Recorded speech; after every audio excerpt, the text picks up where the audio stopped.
informations qui ont marqué ces dernières heures et on reparle évidemment de l'usine Bridgestone à Béthune. Hier se tenait la réunion de crise pour faire face donc à l'annonce de la fermeture. Les ministres de l'Industrie et du Travail, Agnès Pannier-Runacher et Elisabeth Borne, se sont réunis avec les syndicats et des élus locaux. Parmi les décisions, un cabinet de conseil va être mis en place pour contre-expertiser les scénarios étudiés par Bridgestone avant de prendre la décision donc de fermer l'usine de pneumatiques. La direction, elle, a réaffirmé après cette réunion que la cessation totale d'activité était la seule option pour sauvegarder sa compétitivité en Europe. Le groupe s'est également engagé à soutenir la mise en œuvre de solutions, y compris la reprise du site par des concurrents. On rappelle que 863 emplois sont menacés.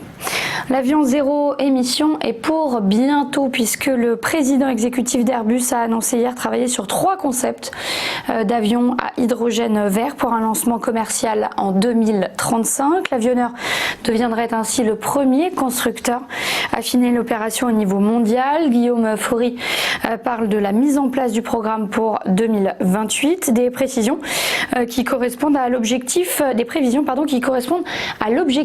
annoncé par le gouvernement avant l'été, un avion neutre en carbone, donc dans le cadre de son plan de soutien au secteur aéronautique qui prévoit 1,5 milliard d'euros dévolus donc à ces avions à hydrogène décarboné.